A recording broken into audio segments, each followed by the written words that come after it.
So Disney just announced that they're putting Jimmy Kimmel back on the air, and I just had to jump on here and make a quick video about it because I think almost everybody is getting this story fucking wrong. You hear a lot of people saying that this is an example of right-wing cancel culture. Oh, the right wing used to hate cancel culture and now they love it. I actually don't think that's true at all. I think that what we're seeing is something far, far worse. I think that this is evidence of a fundamental transformation in the structure of our economy, of American capitalism, and of our media environment overall that was perpetrated by both Republicans and Democrats, and that is destroying free speech in this country. But let's start by talking about what cancel culture is, because, for a term that people throw around a lot, we're often pretty unclear on what we mean by it. The original meaning of cancel culture specifically referred to when a group of people, a culture of people, decided that what one person did was so far beyond the pale that they had to stop supporting them and that they would call for the person to be fired. This got a new name because it was a genuinely new thing in American society, because before social media, we didn't really have a way to band together and express our displeasure all in one mass group. A classic example of this is when Roseanne was fired from her show after doing a racist tweet comparing Valerie Jarrett to an ape. But even though the right wing likes to say that cancel culture is just a left-wing thing, that is not true. That is projection, guys. You do it too. For instance, SNL writer Katie Rich was suspended from the show after she made a rather rude joke about Barron Trump on Twitter. And let's not forget a month ago when the entire right wing decided to cancel Cracker Barrel, and it worked. They were canceled. Good job. You guys canceled a restaurant only you eat at. Cracker Barrel didn't go woke. No woke person has ordered food at, worked at, or even entered a Cracker Barrel in 30 years. But the key thing is, all these events happened because of a genuine social uproar. People got mad, they formed into a mob, and the mob demanded blood and got the punishment it demanded. Now, we can argue about whether or not cancel culture in this form is a good thing or not. I would have to argue that I think its record is decidedly mixed as a way of making the world a better place. Social media mobs tend to not have the most nuance or reasonableness or sense of proportion in terms of the judgments they levy upon others and the punishments they seek to extract. One of my favorite YouTubers, ContraPoints, made an incredible video about this called Canceling a couple years back. I really recommend you go watch it. It's truly wonderful. No matter what you think about it, there is a certain amount of justice to a cancellation because it is a genuine public opinion on the part of the public. The public had their say. But either way, none of that is what happened to Jimmy Kimmel. Here's what happened to Jimmy Kimmel. His entire comment, the entire thing that got him kicked off the air was this. I'm going to quote it. He said, "The MAGA gang is desperately trying to prove that the kid who shot Charlie Kirk is anything other than one of them." Now, this is being reported as Jimmy Kimmel saying that the kid was in the MAGA gang. But if you look at his sentence, that's not actually what he said. He said that the MAGA gang is trying to prove that the shooter is not one of them. And that is literally true. I mean, that was literally what they were doing. As soon as the shooting happened, people on the right started trying to prove that the shooter was on the left, just like people on the left were trying to prove that the shooter was on the right. Now, I do have to say here that the assassination was truly horrible. Nobody deserves to be shot through the neck. No college student deserves to have to watch someone be shot in the neck in front of them. But also, one of the things that really upset me most about this was the way that as a country now, after an assassination like this, we run to our respective corners and start blaming the entire other half of the country. At the end of the day, what it really made me feel is, God, we are in such a horrible place in this country politically. And it's very depressing, all right? We're in a very depressing spot. But the fact remains that what Jimmy Kimmel said was not in any way beyond the pale. He didn't insult Charlie Kirk. He didn't take a shit on the American flag. He didn't even make a particularly rude joke. He made a political comment on his way to a joke about the sitting president, which is his fucking job. And you could disagree with the joke because he's a liberal and maybe a right wing, but there are thousands of right wing broadcasters who are on TV right now saying horribly rude and vilifying things about people on the left. So by today's standards, this is normal political speech, especially for a late night comic. And that might be why there was not a public outcry after these comments were made. Like, there was not an overall furor. There were some like articles on Fox News or whatever, but this monologue was broadcast on the 15th. And if you look at Google, there was no uptick in search for Jimmy Kimmel at all until 2 days later, the 17th, when he was suspended by ABC. This was not a firestorm. And so therefore, we can't call it a cancel culture incident. Well, what can we call it instead? And what happened during those 2 days? Well, I'll tell you what happened. The chairman of the FCC, the government agency that regulates the media, went on a conservative podcast and made this comment. I'm going to play the whole thing because it's kind of one of the most significant comments that the head of a government agency has made in like fucking decades. I mean, look, we can do this the easy way or the hard way.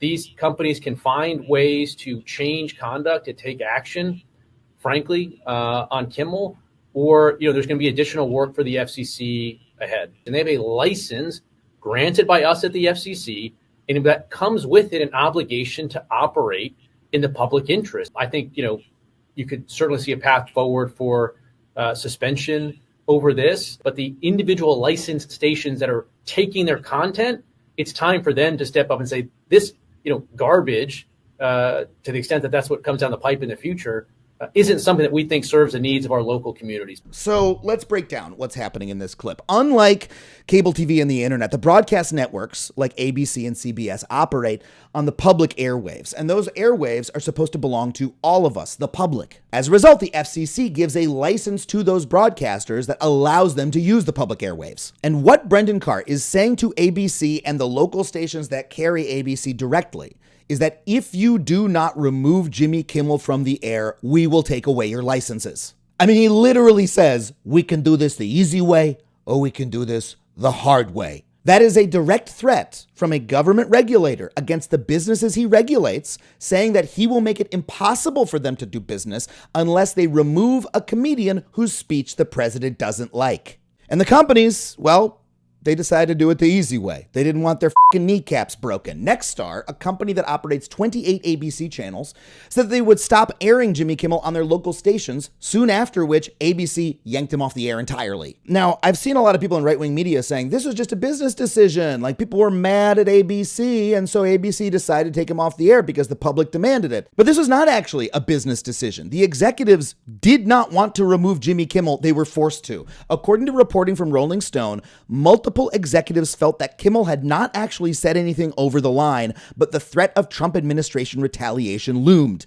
And one source on the inside said this isn't just about Jimmy Kimmel Live, it's about all of ABC and all of the shows and all employees. In other words, the FCC said, hey, nice little broadcast network you got here. Shame if anything should happen to it because of a comedian who's on the outs with the big guy. There was no overwhelming public outcry, and the executives wanted to keep Jimmy Kimmel on the air. The only reason they took him off was because the government, the force that regulates them, ordered them to or face the consequences. That is not cancel culture. That is government censorship. And pretty much everyone agrees that government censorship is contrary to the principle of free speech. Even a little guy named Brendan Carr. In 2023, 2 years ago, he wrote, free speech is the counterweight. It is the check on government control. That is why censorship is the authoritarian's dream. Yeah, he was right about that. And now he's making that dream come true.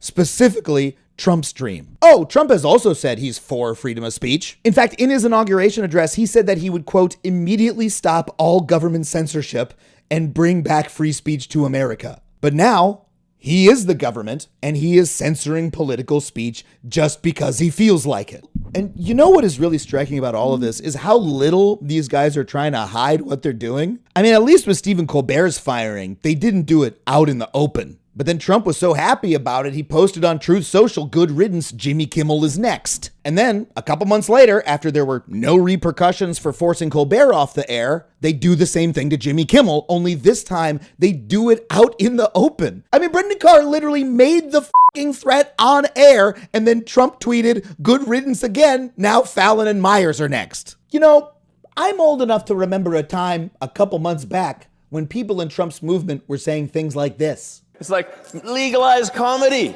So what happened? Why didn't they listen to the excited ketamine-infused sunglasses man? Well, the answer is these people don't actually believe in anything at all. They have no principles. It actually goes beyond having no principles. They want us to know that they have no principles. They are telling us directly that they don't give a shit about anything other than themselves. Everyone, and I know a lot of people, I know comedians who believed them when they said that they valued freedom of speech. They would be the ones to let you say what you want. Well, guess what? You all got fucking duped. You were patsies. You were little babies with the wool pulled over your eyes. Because as soon as you say something they don't like, as soon as you don't fawn over them and lick their asses, they use the power of the government to shut you up. Even pointing out their hypocrisy on this, like I'm doing right now, doesn't matter, because pointing out hypocrisy only works on people who have principles, who care about anything to begin with. These people don't. They don't give a fuck. All they care about is power and force and doing whatever they want unless you can stop them. I mean, what Carr did is plainly unconstitutional. He used the power of the government to compel and squelch private speech, but it doesn't fucking matter until we can force him to stop. And oh wait, who's on the Supreme Court again? That might be a little bit of a challenge. But there's a more important point here, which is that free speech is not under threat in this country just because of the Trump administration. The only reason Trump and Carr were able to exert leverage on these companies to begin with is because of a fundamental change that has happened in our economy and our media ecosystem. And again, it's one that both Republicans and Democrats are responsible for. See, as I've covered before on this channel, the pace of corporate mergers has accelerated in this country over the past few decades. Companies keep buying each other and getting larger and larger, which means that there are less companies in the marketplace. And that is especially true in media. And the less companies there are, the more power the government has over them because they need the help of the government to become monopolies in the first place. In other words, corporate consolidation, monopoly capitalism, these things go hand in hand with authoritarianism and government censorship. You know, most people believe that Paramount fired Stephen Colbert because they were trying to complete their merger with Skydance and they needed government approval to do so. And I believe that. I mean, if the show was really losing so much money that they couldn't do it anymore, like some on the right claim, well, why not cut Colbert down to one a week or give him a special every now and again like TBS did with Conan? He's still one of the most famous comedians in the country, so there's no reason to burn him like that all of a sudden, you know, just a couple weeks before your big merger closes. Kind of convenient, don't you think? They got rid of Colbert because they needed the government to approve the merger, and by defenestrating him, they were able to prove their loyalty. That's it. And it worked. Paramount and Skydance were able to complete their merger. Now let's fast forward just a couple of weeks. Why would Nexstar decide to pull Jimmy Kimmel off the air just a couple hours after Brendan Carr said that they should? Well, maybe it's because Nexstar, which owns hundreds of television stations around the country, wants a merger approved so they can buy Tegna, their biggest competitor and rival, in a deal for $6.2 billion. And this deal doesn't just require FCC approval. It's actually against the FCC's current rules. They literally need Brendan Carr to change the rules in order to get the merger done. So I don't know, you think Brendan Carr might have called up Nexstar and said, hey, you scratch my back, I'll scratch yours. You know what I mean? Could be, could happen. Who's to say? We can't say yes, we can't say no. Maybe a little deal went down. I don't know what you're talking about. The fact is that media mergers and corporate consolidation go hand in hand with censorship. In fact, this is true. One of the only times we were ever censored on Adam Ruins Everything was when we did a story about the cable monopolies and how they jack up prices for consumers and reduce the amount of choice you have over where you get your internet and television from. Well, at the time that segment came out, Warner Brothers, True TV's parent company, was trying to merge with AT&T, and they were worried that this segment would piss off AT&T because, you know, they're a cable monopoly, and so they pulled the episode.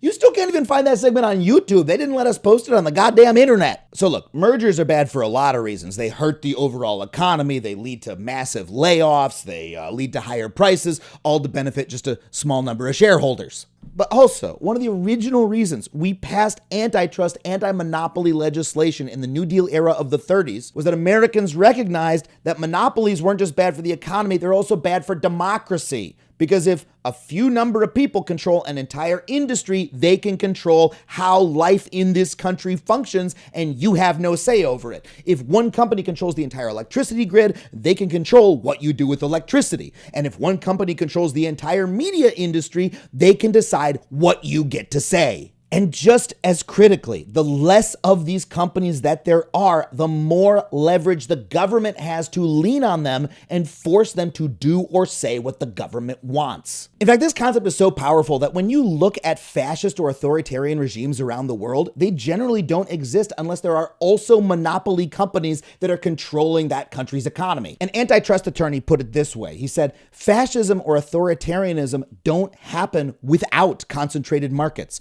If you're a media company with 3% of the market, you can editorialize, but you can't really censor or be censored. In other words, corporate consolidation, mergers and monopolies lead directly to authoritarianism. And that's why, starting 100 years or so ago, we put laws in place that limited how much of the media a particular company or person could own. And that worked great. For many decades, we had a wonderful open media market that was decentralized, where you could hear from lots of different voices. But guess what happened next? After years of lobbying by the telecom industry, in 1996, Congress passed and Democratic President Bill Clinton signed the Telecommunications Act of 1994. That bill deregulated the media industry. It allowed these companies to start buying each other and forming monopolies again, and that's exactly what they did. George W. Bush's, but also President Obama's administrations also had pro-merger policies. They basically allowed every merger to sail on through. The Obama administration, for instance, famously allowed Ticketmaster and Live Nation to merge, and they allowed NBC to purchase Comcast. And after a couple decades of this, where do we end up? Well, in 1983, 50 companies controlled 90% of the US media market,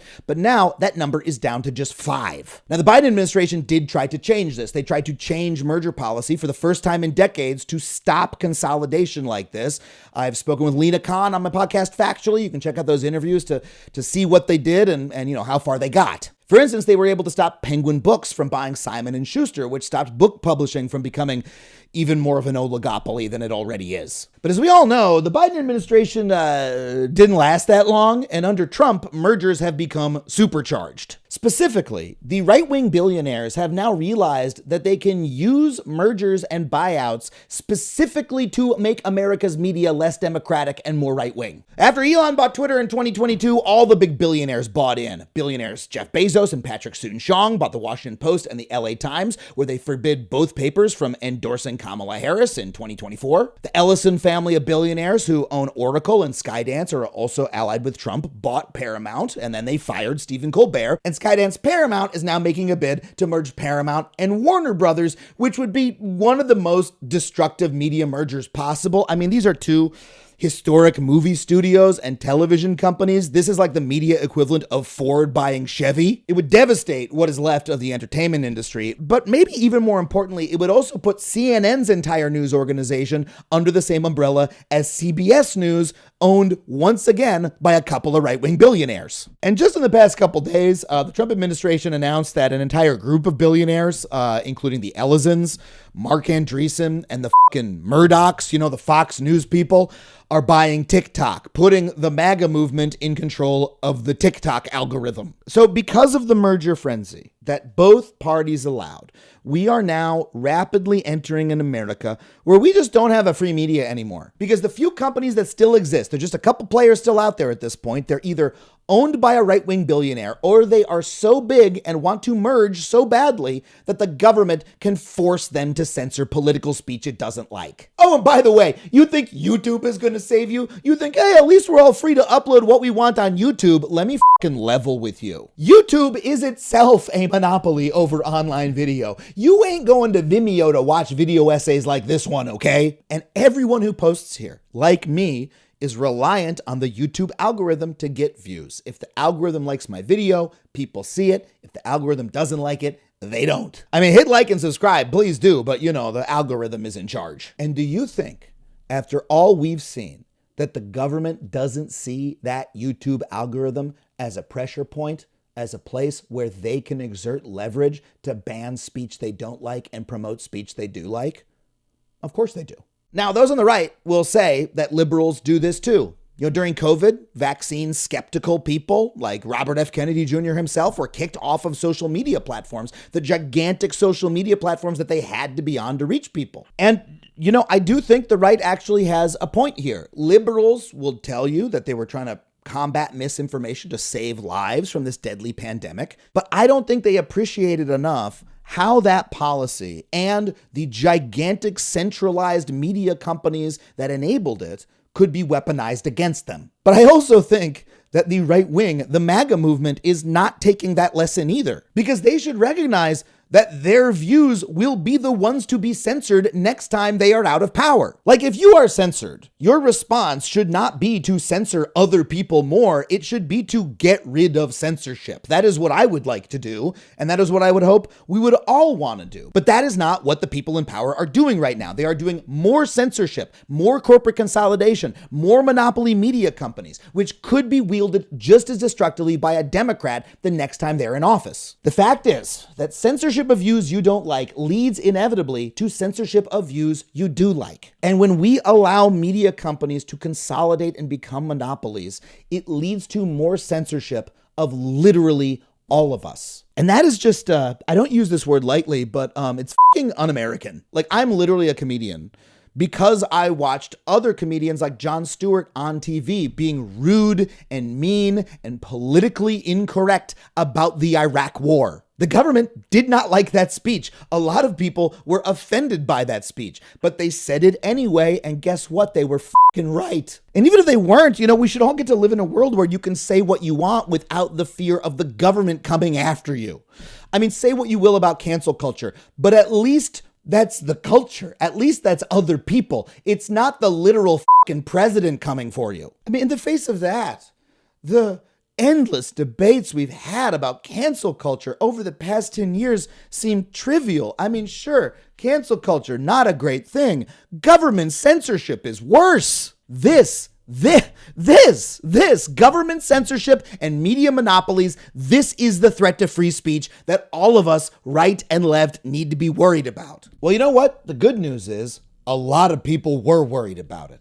The shocking capitulation of ABC and Disney to this kind of government intimidation and censorship was so shocking to the public that there was an enormous response. I mean, so many different parts of civil society came together to fight back against this attempt to end free speech.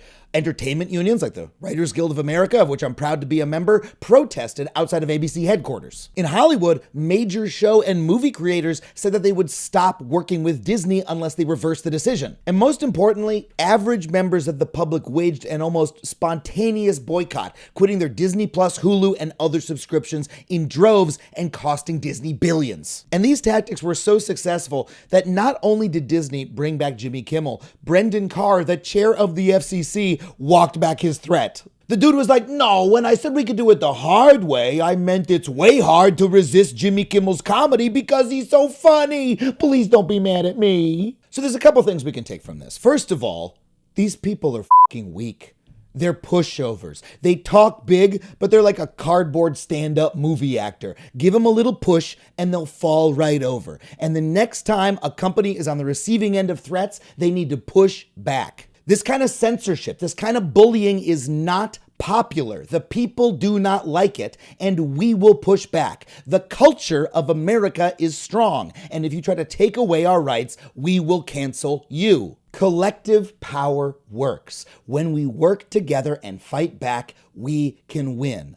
But we have to remember that just because we won one battle does not mean the war is over. The threat to free speech is real, and even after the people currently in the White House leave, it will be ongoing because there is a structural problem in our economy. The media system is rigged against free speech, and we need to continue fighting back against that as hard as we can. But I also hope that you keep doing it too, because we have proven that when we raise our voices, it works.